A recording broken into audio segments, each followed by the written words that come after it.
പക്ഷെ സമ്മതിച്ചില്ല. ഹൈറിച്ച് കമ്പനിയിൽ മാത്രം 1.5 കോടിയോളം മെമ്പർമാരുണ്ട്. അതിൽ തൃശ്ശൂരിൽ മാത്രമുള്ള 40,000 പേരും കോൺഗ്രസ്സുകാരാണ്. അവരുടെ യോഗത്തിൽ സുരേഷ് ഗോപി വീണ്ടും കോടതിയിൽ പോവേണ്ടി വന്നിരിക്കുകയാണ്. കളക്ടറുടെ പെട്ടെന്നുള്ള എല്ലാവർക്കും നമസ്കാരം. ഹൈറിച്ചിന് ഇപ്പോൾ ചെറിയൊരു സെറ്റ് ബാക്ക് ആണ് എന്ന് പറയാമല്ലോ. നമുക്ക് കോടതിയിൽ നിന്ന് വീണ്ടും കോടതിയിൽ പോവേണ്ടി വന്നിരിക്കുകയാണ് കളക്ടറുടെ പെട്ടെന്നുള്ള ഉത്തരവ് പ്രകാരം. പക്ഷെ അതിനു മുമ്പേ ഒരു കാര്യം പറയട്ടെ. നമ്മുടെ വീഡിയോയിലാണ് ആദ്യമായിട്ട് അനിൽ അക്കരെ ഇതിന്റെ സുരേഷ് ഗോപിയുടെ വിജയത്തിന് കാരണം അനിൽ അക്കരെയാണ് എന്നുള്ളൊരു വാർത്ത നമ്മൾ കൊടുത്തത്. അതിനുശേഷമാണ് ഈ കാര്യങ്ങളൊക്കെ കൃത്യമായിട്ട് തൃശ്ശൂരിലുള്ള പാർട്ടിയായി ബന്ധപ്പെട്ടുള്ള വിവാദങ്ങളൊക്കെ ഉണ്ടാവുന്നത്. ഇപ്പോൾ എല്ലാ പത്രക്കെട്ടുകളിലും ഈ വാർത്ത കൊണ്ട് നിറഞ്ഞിരിക്കുകയാണ്. അനിൽ അക്കരയ്ക്കുള്ള ഗുരുതരമായ ആരോപണങ്ങൾ, ഹൈറിച്ചായിട്ട് ബന്ധപ്പെട്ടുണ്ടായിട്ടുള്ള പ്രശ്നങ്ങൾ കാരണം 40,000 വോട്ടുകളോളം എതിർ സ്ഥാനാർത്ഥിക്ക് പോവുകയും അദ്ദേഹം വിജയിക്കുകയും ചെയ്യുന്ന ഒരു കാരണമുണ്ടായി എന്നുള്ളത് കോൺഗ്രസിൽ പൊട്ടിത്തെറി ഉണ്ടായിട്ടുണ്ട്. അതിൻ്റെ ഒരു ചെറിയ വാർത്ത ഞാൻ നിങ്ങളിലേക്കൊന്ന് പറഞ്ഞു തരാം. സേവ് കോൺഗ്രസ് പ്രവർത്തകർ നൽകിയ പരാതിയിൽ വടക്കാഞ്ചേരി മുൻ MLA അനിൽ അക്കരയ്ക്കെതിരെ ഗുരുതര ആരോപണങ്ങൾ. ഹൈറിച്ച് കമ്പനിയിൽ നിന്ന് പ്രതാപനുമായി ചേർന്ന് 1 കോടി ആവശ്യപ്പെട്ട് ലഭിക്കാതെ വന്നപ്പോഴാണ് പത്രസമ്മേളനം നടത്തിയതെന്നും അഡാട്ട് സൊസൈറ്റികളിൽ കുളം തോണ്ടിയതെന്നും ചൂണ്ടിക്കാട്ടുന്നു.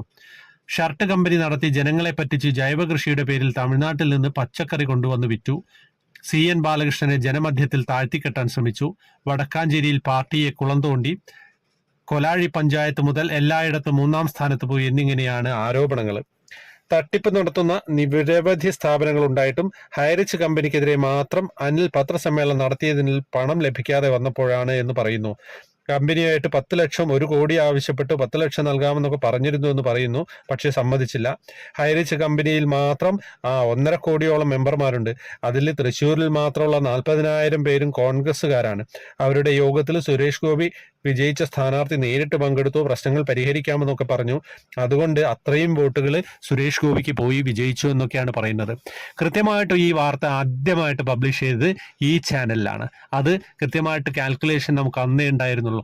എന്താണ് ഇത്രയും അധികം ആളുകൾ സ്നേഹിക്കുന്ന ഒരു പ്രസ്ഥാനം, ഹൈറിച്ച് എന്ന് പറയുന്ന ഒരു പ്രസ്ഥാനം, അതിനെ ദ്രോഹിക്കാൻ നോക്കിയ ഒരാൾ ഒരു നാട്ടിൽ ഉണ്ടാകുമ്പോൾ അവർക്കെതിരെ ജനാധിപത്യപരമായിട്ട് എന്ത് ചെയ്യാൻ പറ്റുമെന്ന് എന്ത് തന്നെയായാലും ബുദ്ധിയുള്ള ആളുകൾ ചിന്തിക്കും. ഒരു സംശയമില്ല എന്നുള്ളത് ഉറപ്പുള്ള കാര്യം തന്നെയാണ്. അത് പറഞ്ഞപ്പോൾ പലരും കമന്റിൽ പല കാര്യങ്ങളായിരുന്നു പറഞ്ഞത്. ഇങ്ങനെയൊക്കെ ഉണ്ടോ, അതൊന്നുമില്ല, നിങ്ങൾ തട്ടിവിടാണ്, തള്ളു നിർത്തണോ എന്നൊക്കെയായിരുന്നു പറഞ്ഞത്. ഇപ്പം സത്യം മനസ്സിലാവുന്നുണ്ട്. തള്ളല്ല, എല്ലാ പത്രക്കട്ടികളിലും തൃശ്ശൂരിൽ പൊട്ടിത്തെറി ഈ കാര്യത്തിലുണ്ട് എന്നുള്ളത് കൃത്യമായിട്ട് പുറത്തു വന്നിരിക്കുകയാണ്. ഇനിയും നിങ്ങൾക്ക് കമന്റിൽ വരാം, പക്ഷെ ഞങ്ങൾ പോസിറ്റീവാണ്, ഒരു സംശയമില്ല. നമ്മൾ കോടതിയിൽ ഇനിയും കാണാനുള്ള കളികളൊക്കെ അല്ലേ ഉള്ളത്. എല്ലാം വരട്ടെ, നമുക്ക് നോക്കാം. കോടതി പറഞ്ഞതിനെ എങ്ങനെയാണ് കളക്ടർ അതിനെ നേരിട്ടത് എന്നുള്ളതൊക്കെ നമുക്ക് നോക്കാം, നമുക്ക് കാണാം. അപ്പം ഹൈറിച്ച് അനിൽ അക്കരയ്ക്കുള്ള പരിപാടികൾ ഇനിയും കിട്ടിക്കൊണ്ടേയിരിക്കും, അങ്ങനെയാണ് തോന്നുന്നത്. എന്താണെന്ന് വെച്ച് കഴിഞ്ഞാൽ അത്ര ആളുകളെയാണ് ദ്രോഹിക്കാൻ ശ്രമിച്ചിട്ടുള്ളത്. കൂടുതലായിട്ട് ഇതിനെക്കുറിച്ച് ഇനിയൊന്നും പറയുന്നില്ല. ഇനി വാർത്തകൾ വരട്ടെ, നമുക്ക് അതിനനുസരിച്ച് പ്രതികരിക്കാം.